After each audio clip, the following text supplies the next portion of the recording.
Welcome to the Yours in Marketing podcast.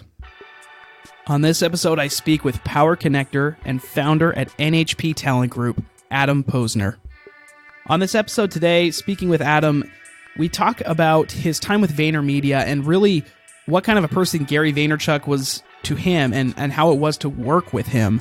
Really interesting stuff there. And also talk about podcasting. He's a fellow podcaster. So we talk about how to host a podcast, how to start a podcast, if you even should. And if so, why you should start a podcast. What are the benefits? How can that help your bottom line? How can it help your personal brand?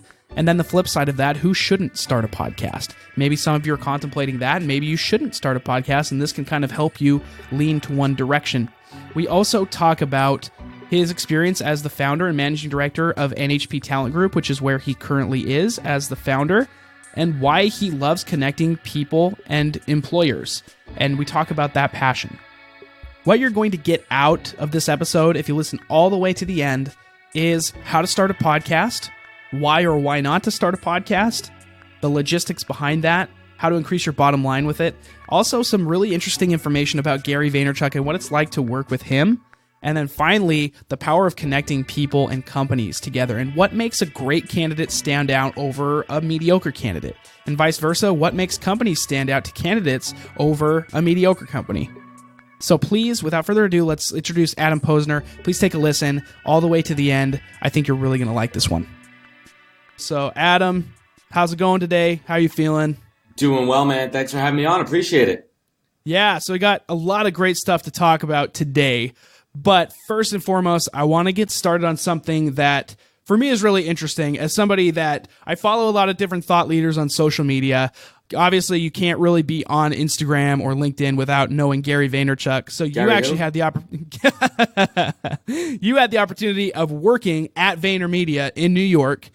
And I want to extract some of the tidbits of knowledge that you accrued there and dive into a little bit of your experience. Absolutely. And just to bring your audience up to speed, I do this real quick all the time. My career story, born and raised New Yorker, 15 years working in advertising and marketing.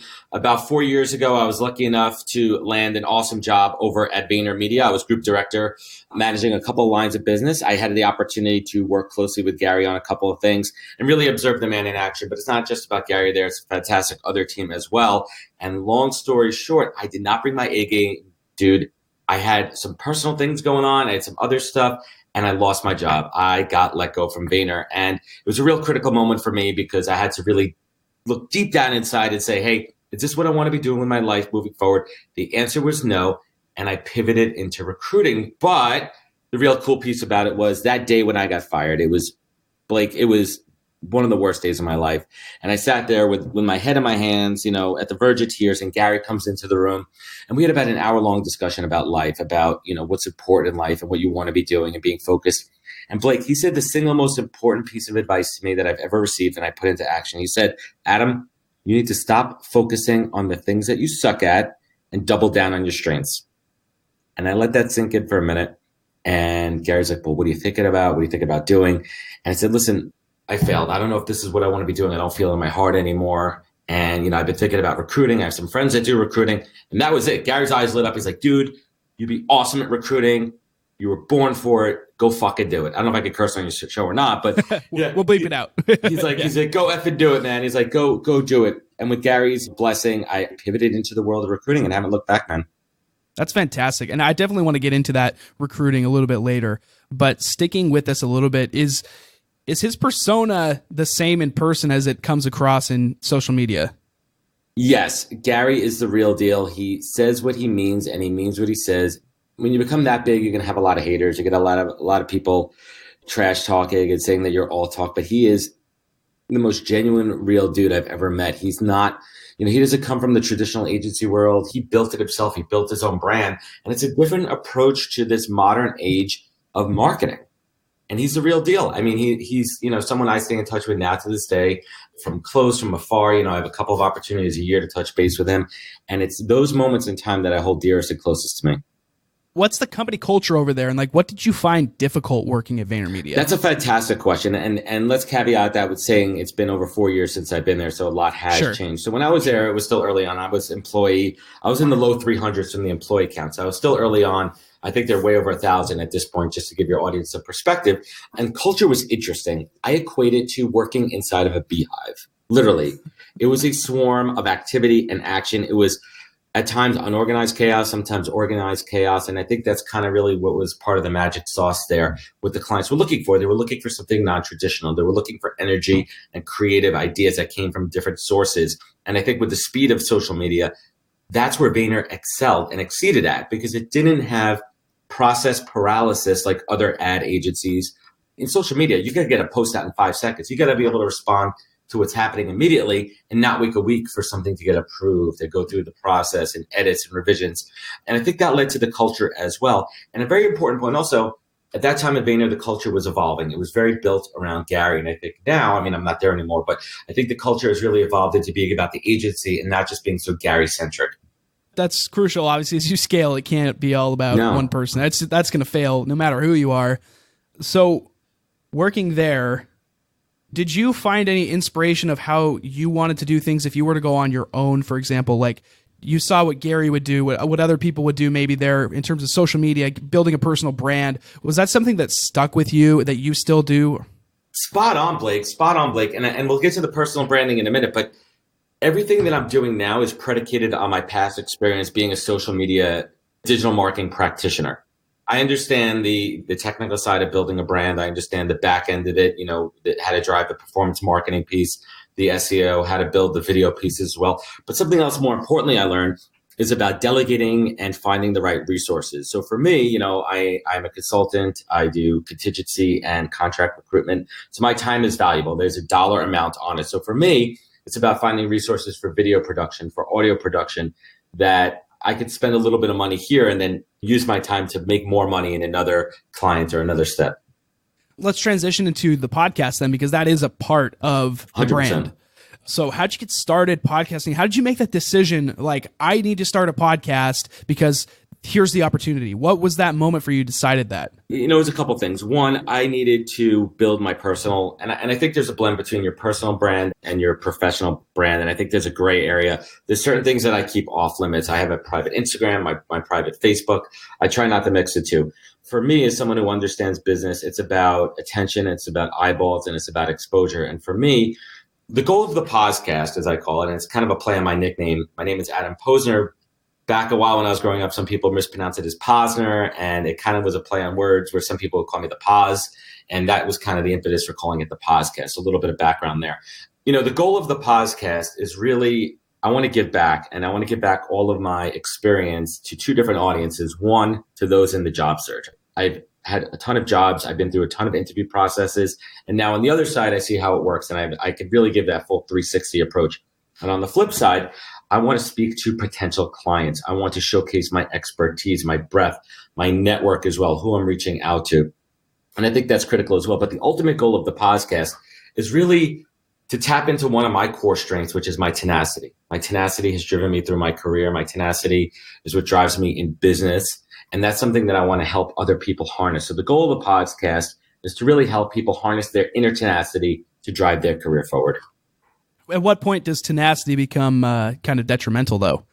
Like, there are two sides of one coin, right? Oh, 100%. Tenacity where it's like the drive to do whatever you need to do to get to where you want to be. But then there can also be that negative side of it. So could you speak that a little bit? Yeah, absolutely. And I think it comes down to putting the self-awareness governor in place, Blake. I think it's about understanding who you are, what your limits are, and more importantly, knowing your audience. Understanding who you're talking to and being able to temper that tenacity to a certain point where you're being, I call it my 3 Ps: polite, patient, persistence. And those are the 3 keys of my tenacity. And all those lever up and down depending on my goal and my audience. Let's flip back to the podcast a little bit. So how do you host your podcast? How did you start it? If somebody was listening to this right now and is like, wow, I think I want to start a podcast, I've been thinking about it for a while, how would you recommend going about hosting it and starting it up? I'll kind of throw it all in there. So it really started with, listening to a lot of podcasts. There's a few that I like, and there's a few where I listen to them and I'm like, well, they're either super entertaining. You take like a Joe Rogan or something, or you take like a Tim Ferriss or something, where there's a balance between entertaining and adding value. And that was ultimately my goal. As a born and raised New Yorker, I grew up listening to Howard Stern. And for me, there's 2 amazing things about Howard Stern. whether you love him or hate him, right? Number one, he is Sure. probably the best interviewer in the history of the world. There's no one better at interviewing people than Howard Stern, in my opinion. Second piece is that he's entertaining. So he keeps your attention and he engages the guests. And I think that's what's critical. And that's really kind of how I try to model my approach to interviewing, where it's a conversation, but I'm also hitting on the questions. I want to hit my agenda. I also want to make sure that I'm hitting on the guest points as well. They're coming on their show, on my show or your show, because we want to promote something. We want to promote ourselves. We want to promote our product. So the way the podcast started with was a beta test where I recorded a networking call. I was using Zoom, and I recorded a networking call with a real awesome up and coming influencer named Q, based out of Milwaukee. He's doing some great stuff with a company called Quentin alums, by the way. Yes, thank you. Yeah. And we've connected a couple of times, and I'm like, dude, let's just freaking do it. Let's have our first ever. We talked on the computer a bunch, but I'm like, let's just record it and let's see what happens. And it was awesome, and I recorded it, and it kind of turned into an origin story back and forth. But then it started to evolve into talking shop, talking business. And I recorded it and I played it back, and I'm like, you know what? That's not bad. And I said, you know what? Screw it. Let's just do it. Let's just do the podcast. Let's just put this together. And I made that into episode 1, and it's pretty raw dog. And the first episode is just us having a chat. And then I started to do some outreach and some networking, saying, who do I want to have on my podcast? And what's the story I want to tell? So the idea is to bring in experts, hit that 30,000 foot view, to talk about cultural transformation, diversity, inclusion, the nuts and bolts of recruiting, all the way into bringing into recruiters, career coaches, to give that actionable, tangible advice. So I'm giving a 360. Now, as the podcast evolved, it went from me doing a little bit of prep, and I didn't love the way the first few episodes were going. I knew I could do better. So I engaged with a media coach, someone who was a good friend of mine, and I worked with her for a couple of sessions to really work on my format, my approach, my questioning. And then from episode 5 on to where we are now, complete game changer. The cadence, the speed, the preparation that I go into it. You know, I put together a well-produced beginning and end. I experimented with some video. And now it's at a point now where I'm booked till episode 25. Episode 8 dropped today. And I love it, but it's a lot of work, Blake. Yeah, definitely. I can attest to that. It's a lot of work. It's legwork. It's preparation. It's scheduling. Sometimes, for efficiency, I book 3 in a row, and all of a sudden I look at my calendar. I'm like, damn, I just blocked out my entire morning, and I can't get other work done. So I have to shift my priorities and my scheduling. Yeah, that could be tough. Now, in terms of actual, like when you're getting on, asking questions, interviewing people, what's a unique question you like to ask your guests? Yeah, and I'll ask you, man. Blake, I have 2 questions I ask. One, I'll ask you, Blake, what is your superpower? I'm not asking if you had a superpower. I don't, I'm sure you want to be invisible or fly, but Blake, what is your superpower? Yeah, for me, I think it's the ability to be positive even when everything else is crumbling down around me. So supreme optimism. Your superpower is supreme optimism, man. I love it. I would say so. What about you? Hold on. What? You're not getting off the hook here. No. What's your superpower? My superpower is I am a power connector. I see opportunities that other people do not or may not, and I connect the dots. And it could be 2 completely different things that you would never think, or 2 people you would never suspect that could have synergy. But for some reason, I have the optics and the foresight to say, you know what? These 2 people should connect, or this person should connect with that opportunity, or this biz dev opportunity, even though it's not for me. And I don't care sometimes if I make a single penny on something, because I really, truly believe in karma and doing the right thing all the time, because it'll come back to you in spades. And you mentioned you had another question, so yeah, and this one really hits home for me. When you're at your highest, when you're at your lowest, what do you look towards for gratitude? What do you look towards to pull you up? What is your North Star? It's really easy when you're at your highest to find gratitude, right? Right. That's not when it's as valuable. No, that's the easy one. Like when you're having like a real awful day, or just things in business aren't going well, or maybe something in your personal life or relationships isn't going right. Like, what do you look at to say, you know what, that North Star is always there. It's always in the same spot. It's always inspiring me and pulling me up and getting me to the right place, getting me even keeled, and getting Blake back up to that super optimistic superpower. What is that? I have a 14-month-old daughter, so that's an easy one. I can always think at the very worst, I'll go home and be able to put out some toys and play with her for a while. Yeah, man. But then, like that's obviously a huge one. And I think a lot of people will relate to that have families. It's the family is the number one. But then in terms of if I'm looking for a North Star in my career, it's all about, I just love the process of it all. And the fact that I get to do something that I believe provides value and that I like doing, even when it sucks sometimes, just because you're doing something that you're passionate about doesn't necessarily mean it's not going to suck sometimes, or even every day at some point. But the fact that I get to do it where so many people don't, even though I'm not a billionaire, even though it's not all figured out, the fact that I get to be in that process to me is a blessing, and I can always count on that. And it'll have its highs and it'll have its lows, but ultimately it'll even out.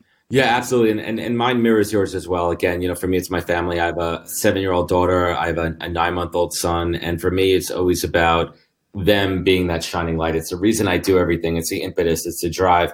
And the professional side, for me, it's really about seeing how far I could go, what I could create. I love creating. And sometimes it's great. Sometimes it's awesome, like certain episodes of my podcast. Sometimes it's terrible. Sometimes it's putting out a piece of content that I think will resonate well. This is the worst. When I have this idea in my head for like a LinkedIn post or some other Instagram thing, I'm like, oh, this is awesome. It's so creative.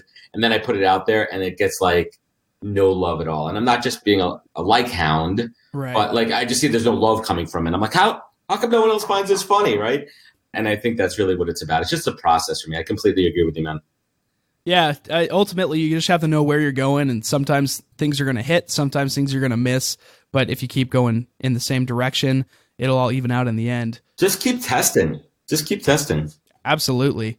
How has podcasting contributed to your own career and your own bottom line? Oh, man. I mean, I think it's about generating awareness. I forgot what the stat is. I think it's like 7,000 new podcasts a day. There's like almost 1 million out there right now. So it's tough because you need to generate the eyeballs. And for me, it's a balancing act because I want my podcast to appeal to a large audience, but I also want it to be the right audience. And that's why I feel focusing on the career journey applies to everybody. I think that everybody can relate to it. There's times when I have certain guests on that may get a little technical. We may get a little narrow. We may talk shop a little bit, but that's going to appeal to some of the recruiters and talent pros that are in my audience. And sometimes I'm going to talk a little bit broader. I'm going to talk about the mental health while you're in your job search, things that it can apply to everybody, or giving people best practices on networking and best practices, really tactical on LinkedIn, how to connect, how to, engage with recruiters, the right way. But the podcast brings awareness. The podcast brings eyeballs, it brings attention, and it brings a feedback loop that's really important as well. I think we're at a point now, it was like this with video a while back. It's still like this with video, but we're kind of at a point now where business owners especially, they're all saying, well, everybody else has a podcast. I better get a podcast, better start doing it. And so who should not have a podcast? If you do not have any value to add, do not start a podcast. If you want to talk just to hear the sound of your own voice and vanity, do not start a podcast. But if you have value to bring, if you have a message to share, if you have good to bring to the world to help people, and you have the time and the resources, start a podcast. So for the person that wants to start their podcast, though, you host your podcast on Anchor. Is that right? Right. Do you feel like that's a viable platform going forward for business owners that want to start a podcast? Or would you have done things differently? I don't know. I'm experimenting. I mean, I'm only live, a little under 10 episodes right now. So I'm experimenting with it. I have no problem with Anchor. I think the analytics are good. I am always open to testing. And for me, it's one of those things where if it ain't broke, don't fix it. Right? Yeah. And there's nothing wrong with it. It works well for me. I'm able to distribute my podcast. It's been a clean platform. I am playing around with some other ones with different quality of sound. We're talking about Squadcast here now. I don't think it's hard to transition platforms, but I think if something's rolling for you and you have a good thing going, I mean, listen, I experimented with video. I record the video so I have it. And it turned out that from a view standpoint or a download standpoint, less than 5% of total engagement on my podcast was coming from video. So I decided a few episodes back to say, you know what? I'm going to record the video, but I'm not going to put in the time or money to produce it. And that's enabled me to scale where I could record more episodes in a day because I'm putting less time towards the production and focusing on the sound. That's something that has been huge for me. I've done podcasting even before this podcast where I've tried to do video and add other things and be on every single social media platform. And the one thing that I notice is that you can technically do all that, but in order to actually commit to doing a podcast long term, you have to make sure that it is pretty low barrier, low friction for yourself from the get-go. If I just decide I'm going to go all in, I'm going to do like a 99% invisible type podcast where every single week it's this massive story that takes so much research and it's got all these different elements. If I'm going to do that, it better be my full-time job. And be getting paid for it. And get paid for it. And I also need to make sure that it's pretty low friction for me to do it, because if not, I know that I might be able to get through 5 episodes, but I'm definitely not going to get to 6. I'm not going to get to 10. No, I'm going to stop. Mark Betry is somebody that I don't know if you're familiar with Mark, 2.0 podcast. I connected with him way back, and by way back, I mean January. And we had a fantastic conversation, which has now turned into a friendship. I mean, literally we text each other with good stuff, bad stuff, nonsense, BS, professional stuff. It's so funny because he's like half my age and he's been mentoring me in podcasts, giving me tips and techniques at all. And he said something really important to me. He said 2 things. He goes, 1, try to make it to 50, push yourself. But at any moment that you are not having fun with it or it feels like work, stop doing it. And there's a balance there because there is work that gets involved to it. But for me, that work has turned into kind of a fun piece of self-expression.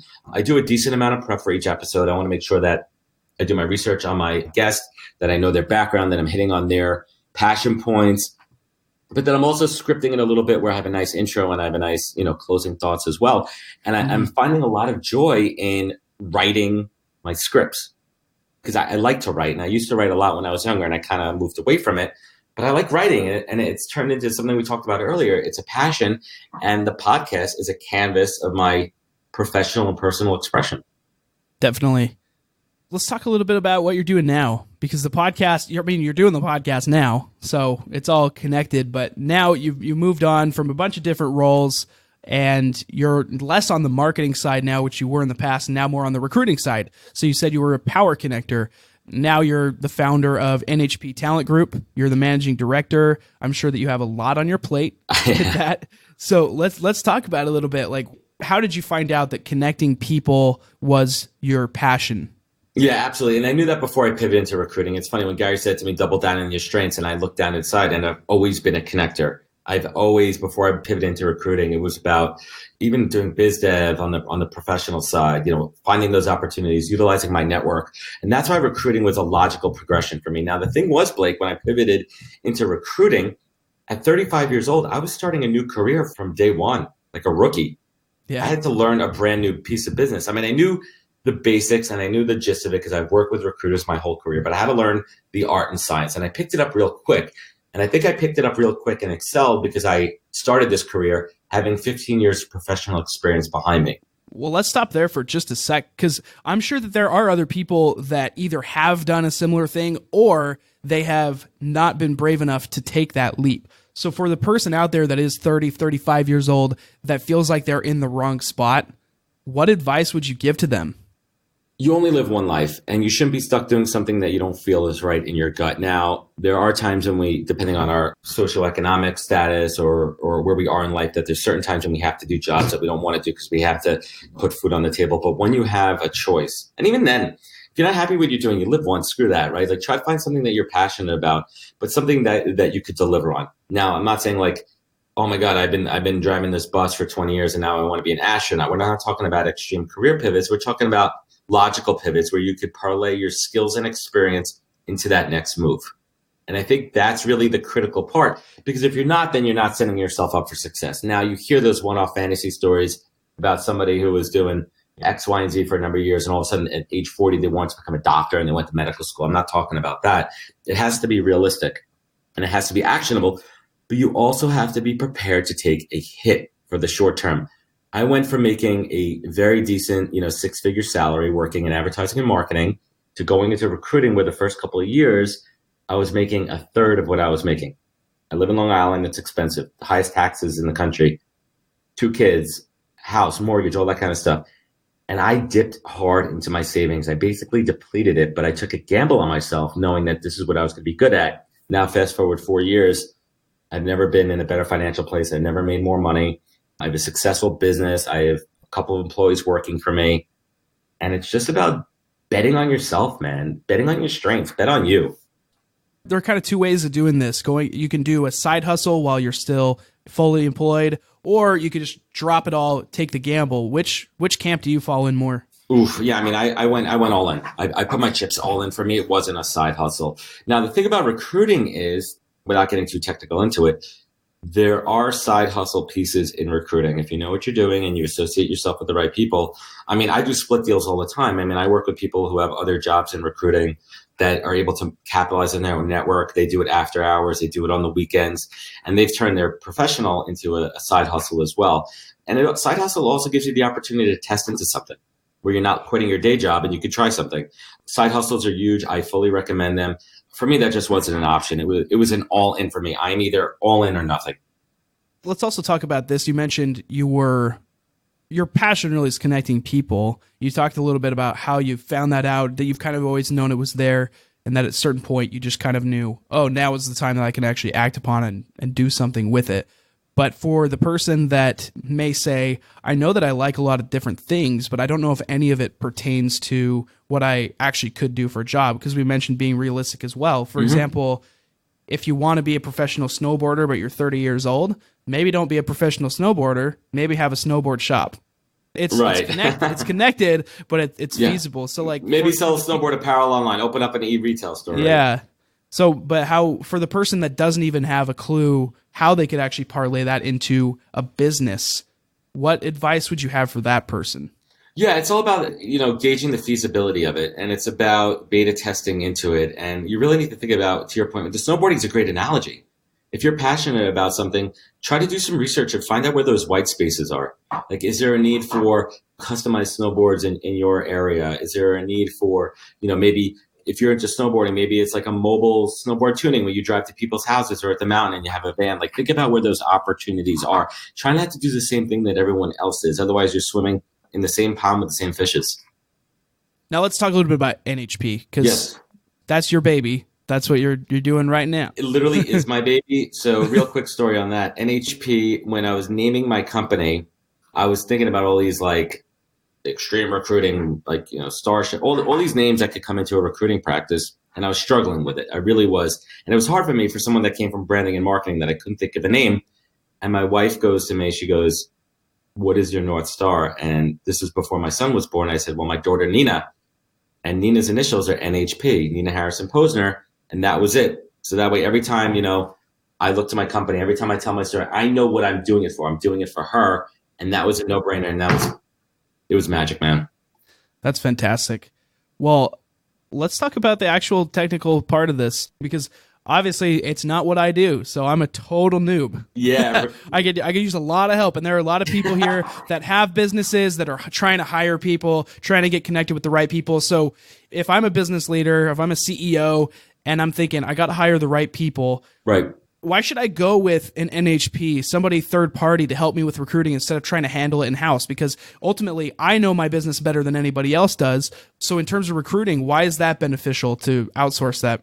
So clients are paying us a premium for multiple reasons. One, we are an expert in the process. Number one, we understand how to engage candidates. We know how to gain their attention. And we also know how to really, truly understand your business. So we're finding you the right candidates for the skills and experience necessary for that role. It also frees up resources on your end. We know how to understand the hiring process, the interview process, and we can manage that for you. The second piece that you're compensating us on is our network. We have a vast network. We have the time to develop that network and nurture it. And a good recruiter who specializes in your field, for example, my specialty is digital marketing and media. Mm-hmm. Specifically in New York. Yes, I recruit nationwide, but my New York network is strong. I know who the players are. I know who the agencies are. I'm following the trends, the news, which agencies are winning business, which agencies are losing business and might be letting people go. There might be an opportunity where good people are getting let go, and I'll know that beforehand. And I'm like, oh, I connected with Mike before. I know Sue. I know Jane over there. I know them. I'm going to get on top of that and reach out to them before someone else does. And that's what you're paying a third-party recruiter for, to really manage that relationship. But the other real key piece too is we're ambassadors for your brand. So you have to make sure when you're hiring a recruiter that they're professional, that they're buttoned up, because they are representing Blake.com, and you want us to really represent it the best way and tell your story. You mentioned that right now you're doing better than you've ever done, right? So I think it's interesting that you say you have a narrow focus here. You're like, digital marketing is your forte. So if you can focus in on that a little bit more in terms of the recruiting, then that's where you're going to have the most success. So that's really poignant because I've had this thought for sure. I know other people have had this thought. They think, I want to start my own business someday. I need to try to reach this broad audience or I'm not going to make any money. But ultimately, you're saying here, you've got your niche, you've got your little corner carved out, and you've never done better. Correct. And so I would love to hear your thoughts a little bit more on that and actually accepting the fact that having a small business or a medium-sized business is a perfectly viable, like you don't have to build Facebook. Right. And that's exactly the point. I prefer to be, an inch wide and a mile deep focusing. And listen, even within the digital marketing world, an inch wide and a mile deep, there are subsets within digital marketing. There's people who are just focused on creative. There are people who are just focused on the more tech side, whether it be UI, UX programming within digital marketing. For me, I do cover that entire gamut, that entire range of digital marketing, but my specialty is really around account management and strategy and performance marketing because that's what I did for 15 years. So I'm an expert in that field myself. I could speak to it. I could ask candidates the right questions to really understand if they know what the heck they're talking about and if they would be a good fit for it. And that's why I chose to really focus on that. I'm not going to go into recruiting and start doing legal or medical recruiting. I don't know anything about it. I have to learn a whole new industry. And that was going back to Gary's point about doubling down on your strengths. And I took that to heart. There are going to be thousands of people out there that have recruiting agencies that are doing exactly that. They're going to take the approach of a mile wide, an inch deep, and they're going to go after medical and legal, and they're not going to know what they're talking about very well on every single one of those points. And so that applies to basically any business. If you're trying to create something that is actually impactful, I think this methodology of an inch wide, a mile deep is so much more effective because it doesn't have to scale to be this humongous thing in order for it to be really impactful for a lot of people. Of course, and I think about my business as well, and I'll be hitting my 2-year point in August. And right now I have 3 employees at a 2-year mark, which is incredible for me. It's far above my curve. I'm looking to expand and take on more clients. I'm looking to scale myself. Sure. I'm very, very, very hands-on right now. And that's cool because I really do love recruiting. I love being in the trenches. But now I'm really loving being a business owner. And I see this being a real profitable and scalable business. So now I'm looking to take the next step and I'm looking to focus on biz dev and growth, still work in the trenches with certain roles and certain clients, but start to move up a little bit. But what you're offering is a service, not a product necessarily. So my product is me. I deliver white glove treatment, and I think that it really comes down to customer service. And I think that comes down to client management, which again, I did that for 15 years. I mean, that was one of my strong suits, was managing client relationships. And that's really what parlayed the success of where I am right now.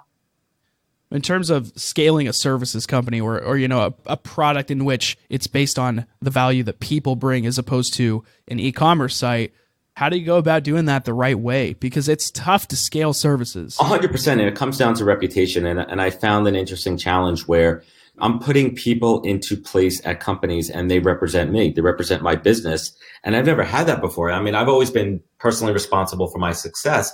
And now I'm putting other people out there. And it's the first time as a business owner where I'm like, damn, if that person doesn't perform well, that's a direct reflection on me and my company. And I've had to learn that early on, and I've had to bounce back and do damage control, and I've had to rebuild relationships that have taken. It's so interesting too, and I talk about this all the time. Like, I play the long game. I mean, it's really the predicated all my success. I play the long game, and I win daily, office residuals, aka the short game.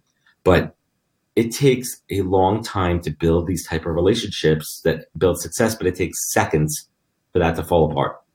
Mm-hmm. That's so true. Well, that's the same thing. This is an analogy that I've used. So like if you're going to school, you're at university and you get 10 straight semesters, you're all A's. And then you get 1 F in the 11th semester and all of a sudden you're at a 3.8. And then you get another F and all of a sudden you're at a 3.6. But if you got straight A's the rest of the way, it'd only go back up to like a 3.65. And it's like all the positive things that you can do don't add up to nearly as much as how hard the negative things can impact you. So you have to try to find ways to recoup those losses, but prevent them as much as possible because it is so hard to make up against those negative consequences. Yeah, I mean, it's crazy. I mean, you see it out there all the time with like, the celebrities and famous people out there that like have great careers, they're philanthropists, they do everything well, and then they get accused of one scandal. It doesn't even matter if they were convicted or not, but it's like, that's what you remember them by. And it's hard to not be remembered by one thing that's happened to you, but that's our society right now, and that's business. Yeah, it's tough. Well, let's flip to a candidate perspective. what advice could you give to somebody that's unemployed right now, looking for a new job to really stand out? Yeah, absolutely. And I think it comes down to visibility and doing things the right way. I think that you have to, I always say this, the hardest job that you'll ever have is being in the job search, whether you have a job or you're out of work, especially if you're out of work, it's extremely hard. And you have to be disciplined, you have to be focused, and you have to be strategic. And you have to think about doing things differently than what everyone else does. Everyone else is blindly applying to jobs. What you need to do is, first and foremost, make sure that you're applying to relevant jobs. Make sure that you're at least qualified for 50% of what you see in a job description. If less than that, it's probably not the right role, and the hiring manager is going to overlook you. But let's just say that you are qualified for more than 50% of the qualifications. What you want to do is find who the decision makers are in that company. I'm not talking about the CEO, and I'm not always necessarily talking about the hiring manager or the HR people. What you want to look for are people in similar roles to your job. Like, say you're a product manager. Find another product manager in that company and say, oh, hey, Blake, my name's Adam. I'm a product manager, and I'm looking for similar roles. I see you're at Blake Enterprises. If you have a few minutes, I'd love to connect and just talk shop for a little bit, learn a little bit more about what you do. So what that's going to do is you're going to establish a relationship with somebody already in that company. That person, if you impress them, could be a referral for you for that job that you're looking for. Because what will happen is one of two things. One, that company may have a referral bonus program where Blake sees it like, oh, Blake, you get $5,000 for giving me a placement. Second of all, if Adam comes in to interview and the hiring manager goes, does anybody know Adam? Blake could be like, yeah, I spoke to Adam. He's a good dude. I'd like to work with him. That is a different approach. Yep. Oh, I love that. It can be brutal out there when you're trying to find a job and you don't know how to do it the right way, because you think about now, it's everybody has easy access online. Yep. If you look on Glassdoor, Indeed, anywhere where you can apply to these jobs, it'll show you how many people have applied, and it's 168 people with similar experience have applied. It's like, how do you stand out? And that's why you have to separate yourself. Exactly. For sure. And I think that like pre-connecting, I guess, is what you're talking about, is super valuable. And I've done that through LinkedIn, has been very effective. I mean, obviously that's the go-to place for that, but just beyond sending a message, even like it takes work.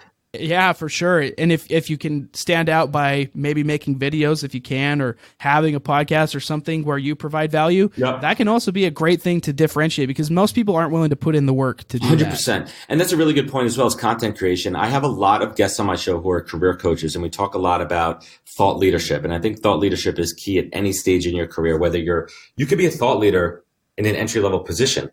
You could be a thought leader at any stage in your career. And I think that it's pretty cool to put out videos on LinkedIn and on other platforms, but make sure that you're targeting and you're hashtagging people who are in that, so you're getting that visibility and exposure.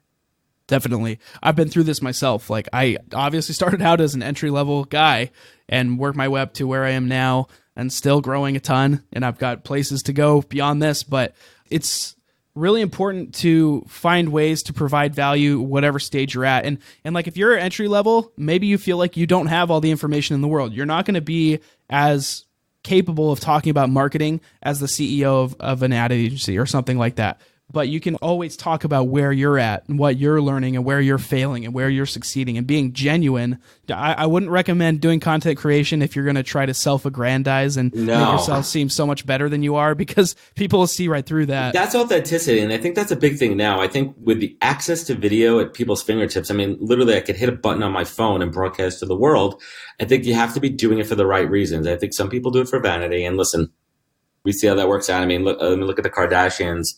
You know, I mean, the sheer amount of money they make for being completely talentless is incredible, versus people who are adding true value and want to help people. Yeah, definitely.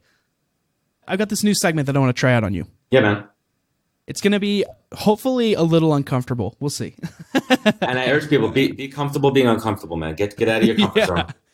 Here's how we're going to do this. I'm going to ask you some slightly deeper questions. Some of them will be easier than others for you, but you only have one sentence to complete your thought. Feel free to take your time. Would love to get one sentence, only one. So first off, let's start with this. What is one of your non-negotiable values? Sacrificing family. If you could go back 5 years in time and give yourself a piece of advice, it would be what? Be more aware of my self-awareness. Can you elaborate on that? I'll give you more than one sentence. Yeah, I think it's about taking a moment to really recognize who you are and try not to be something else. What's the worst advice you could give to an entrepreneur? Put all your eggs in one basket. All right, so you're in the business of connecting talented companies with talented people. Let's talk a little bit more about what most separates a talented candidate from a mediocre candidate. I think there's two things. I think it's their commitment to the process, their tenacity, and how they tell their own career story. You want to put the best marketable candidate out there, and if someone can't tell their career story to you, they're not going to be able to do it on a job interview. What's your, Tim Ferriss will call it your favorite failure. Let's kind of use that. What's your favorite time where something's just really sucked in your life, but it actually ended up becoming a good thing for you? Yeah, I mean, it was my time at Vayner, and I think that was a pivotal point in my story, man. If I never aimed to get that job, I crushed my interviews, I got that job, and I just effing sucked, and things didn't go well when I got in there. And if I didn't fail in there, I wouldn't have learned where my true talents were, where I would be today. That's my favorite failure, 100%. As it stands right now, what's the thing that you most need to work on?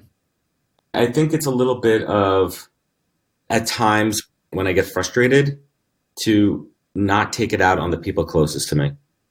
I think I'm guilty of that sometimes. And, my friends, my family, I think that there's times when I try to keep it so composed professionally.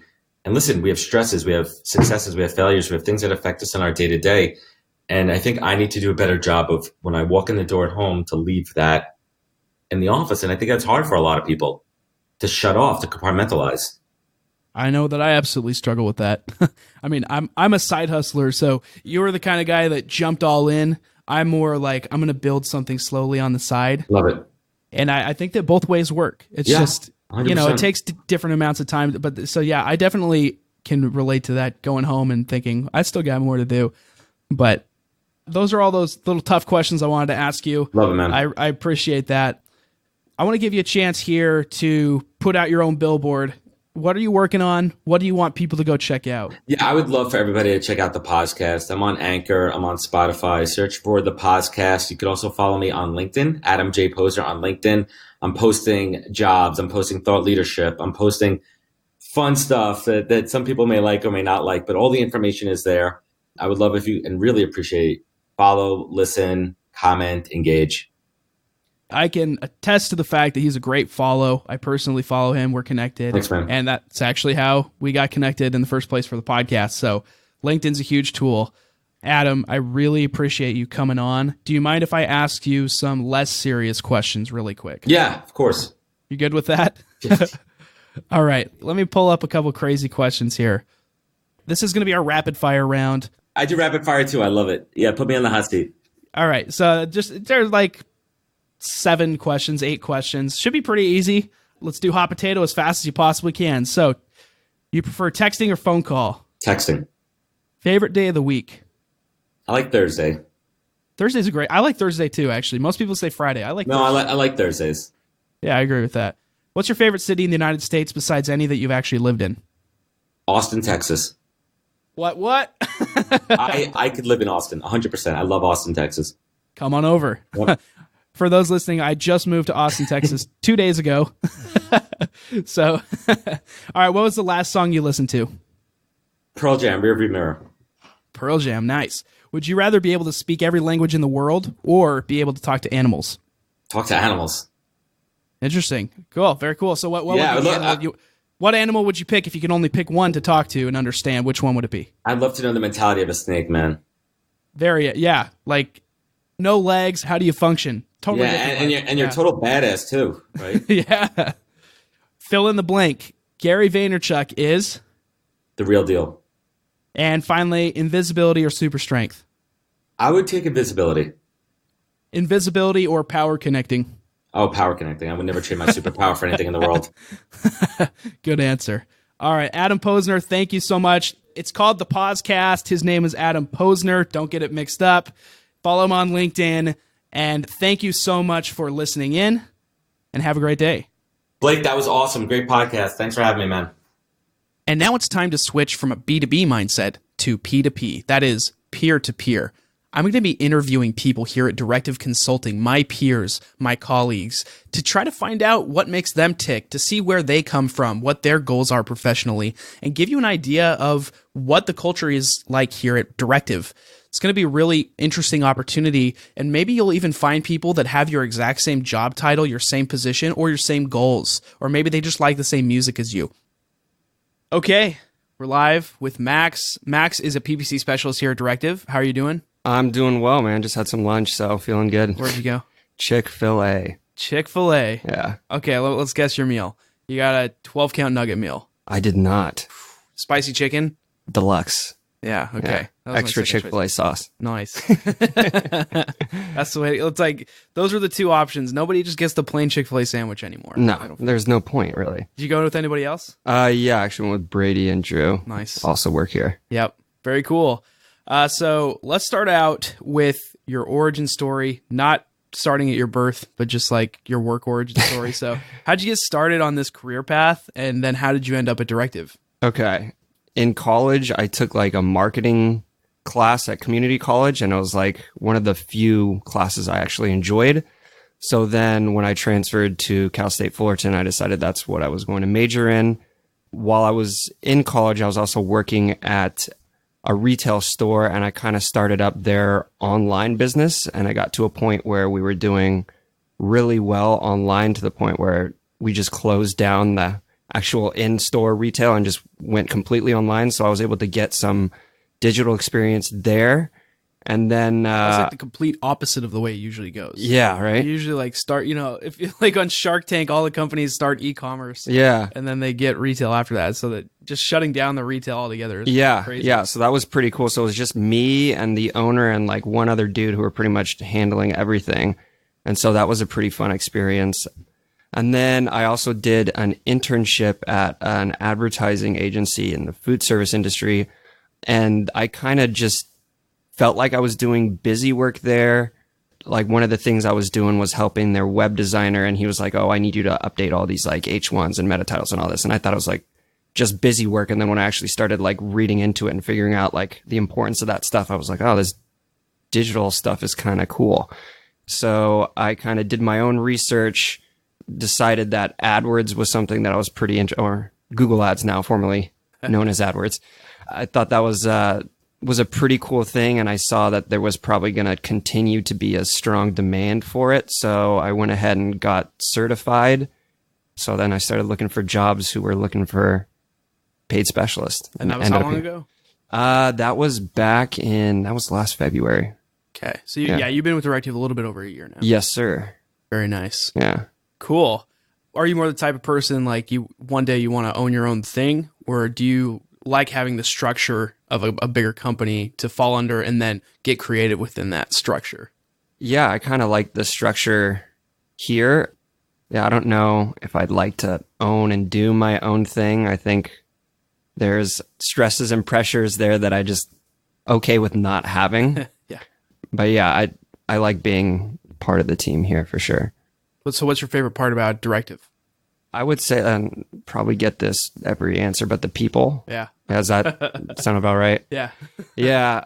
I was super nervous like when I first started here because everyone just seemed incredibly like smart and busy all the time. And once you get to know them, it's like everyone is super smart and busy, but they're super helpful. And like I've made a lot of really good friends working here, a lot of driven people, and those are the kind of people I like surrounding myself with. So let's fast forward a little bit and talk about, so right now you're a Directive, you're in this PPC stuff right now, you're liking it, but at the end of your career, what's the perfect scenario for you? Where do you want to be? What is your dream job?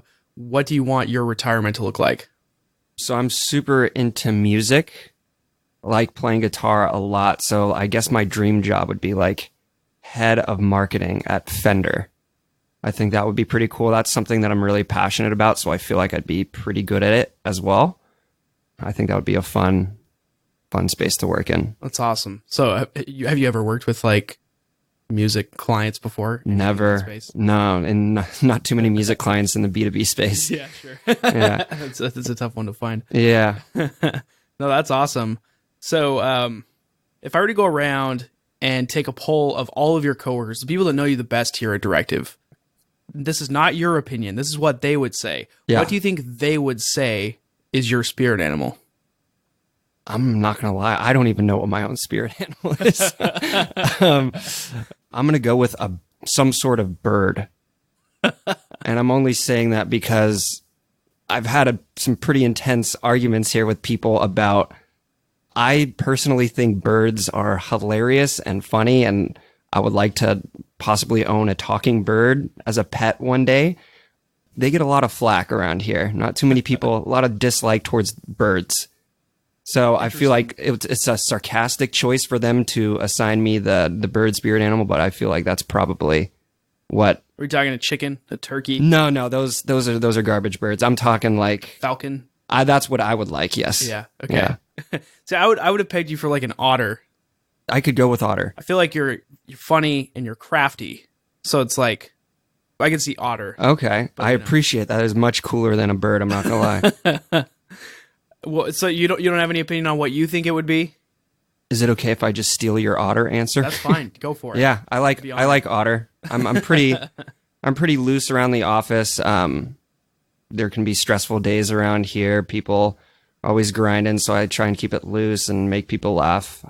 But also, yeah, do good at my job and be crafty. And there are a lot of people that listen that are kind of in the same spots. Like, what advice would you give them if you're going through something that's really stressful, but you're the kind of person that tends to want to calm things down, keep it a little lighter?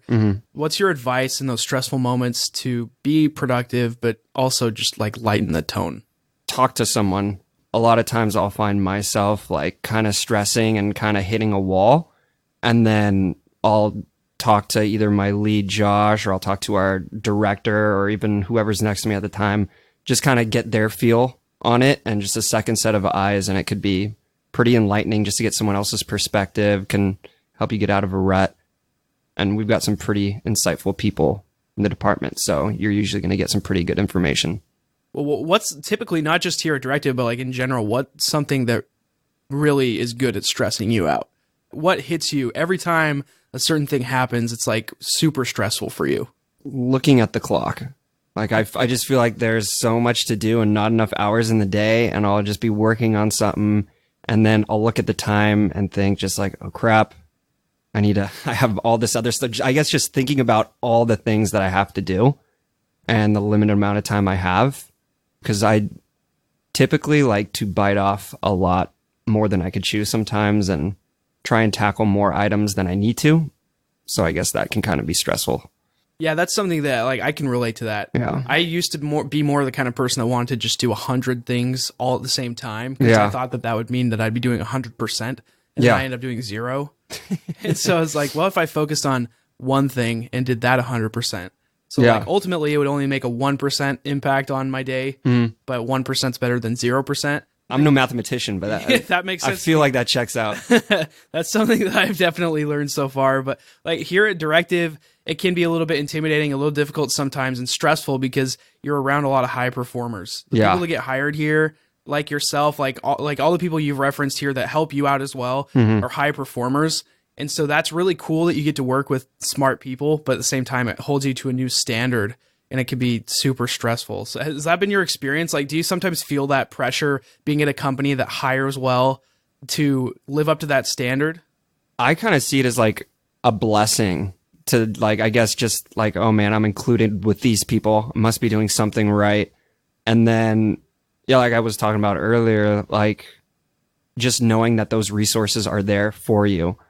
Our table is constantly bouncing ideas off of each other, talking to each other all the time, getting each other's input. So I think that's more of like a helpful factor, if anything.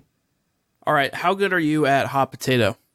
Remind me what hot potato Hot potato is a game where you have to catch a ball as fast as you can and then throw it as fast as you can right back accurately. I could not tell you the last time I played hot potato. Okay, we're going to play mental hot potato here. Okay. This is a segment called Rapid Fire Round. I'm going to ask you a bunch of really quick questions. Okay. As fast as you can spout them out, just go for it. So let's start with this one. Texting or phone call? Phone call. Phone call or email? Phone call. Email or Zoom? Email. Favorite day of the week? Friday. Why's that? Just because it's like wrapping up the work week. You get to look forward. I like to sleep in on Saturday morning, which is great. I'm going to change that. I'm sorry. Sunday. I'm going Sunday. I'm going Sunday despite the Sunday scaries. Just, I feel like I look forward to Sunday all week because I usually have like a good breakfast on Sunday mornings. And then typically my HBO shows are on Sunday. Are you a Game of Thrones fan? Absolutely. I've never actually watched it. Oh, man. So I'm in the minority there, but what are your thoughts on season 8? First episode, not too much happened, but it was a good setup episode. You can tell it's going to start hitting the fan pretty soon. Who's gonna be left or who's gonna die? Like, I don't know anything about this, so okay, inform me here. So I can just give you fake names and you won't know the difference. You could, yeah. I have no clue. Okay. I think Cersei is going to outlive most of the other main characters, which is not a popular opinion because everyone hates her, but the fact that she's so evil and willing to do whatever she needs to do to survive makes me think that she's going to do some pretty terrible stuff this season. That's the only opinion I've ever heard on Game of Thrones, so I'll just take that one. All right. I'll adopt that. What's your favorite city in the United States besides any that you lived in? San Francisco. Okay, cool. Yeah. What's your favorite city in the world outside of the United States? Let's go France. Paris, sorry. I'm not good at rapid fire if you can't tell. It's all good. What was the last song you listened to? Or if you prefer, I could try to guess. Yeah. All right, I'm going to say... Should I give you clues first? Are you like indie music? I'm an indie classic rock kind of guy. Okay. I say those are my two big genres. I'll just take a stab at it. Let's say last thing, Vampire Weekend. No. Okay. What was it? It was Pride and Joy by Steve Ray Vaughan. Oh, okay. That's a classic. That was like Guitar Hero. Oh, yeah. That's a good one. Oh, yeah. Big fan of Guitar Hero. Would you rather be able to speak every language in the entire world or speak to animals? Animals. What animal would you be most interested to talk to? My dog, for sure. I feel like he knows me the best out of anyone. I've spent the most time with him. I'd like to get his thoughts. Aren't you scared, though, that if he could really talk, he would actually tell you all the things he doesn't like about you? Yeah, that would kind of be a buzzkill. I mean, that would stink, right? But, I mean, he seems to enjoy my company, you know? So he can't... But you don't know. Yeah, that's true. He might think he's a prisoner. So, yeah, all the languages would be cool, but I honestly don't travel that much. So I don't know how much of that I would utilize. It's more practical for you to speak to animals, probably. Yeah, definitely more practical. Would you rather have invisibility or super strength? Super strength. Do you have a favorite Avenger? I'll go Spider-Man. Mine too. Love Spider-Man. Yeah, great guy. Cool. All right, well, that's it for right now. Cool. It was a good interview. Thank you for coming in. Thanks for having me, man. I'm making the 2-second walk into the studio. So. It was tough, but glad I did it. All right, that was Max. Thanks for coming on, and we'll talk to you later. Please show your support to Adam Posner by following him wherever you consume content, whether it's on Twitter, whether it's on Instagram, Facebook, wherever you may find the most value. Please go and find Adam there. He's a great follow. I highly recommend him on LinkedIn. That's how we got connected. He puts out some great content, really valuable insights, really funny too. So I highly recommend following him on LinkedIn or wherever else you consume content. Please support him by doing that. And if you are a company looking for help with recruiting, especially in the digital marketing space, check out NHP Talent Group. They do great work. Adam is solid to work with, so please go ahead and support him. Thank you for listening to Yours in Marketing. I'm Blake Emmel. If you would please do us the favor of subscribing to the podcast if you found value in this, and tell your friends, tell other B2B leaders, tell people that need to hear about this. If you have a website, if you are in marketing or out of marketing, if you just want to learn how to build your website, how to build your business online, or if you just want to learn more about interesting people in general in the B2B space, please subscribe to this podcast. You definitely will get your money's worth because it's free.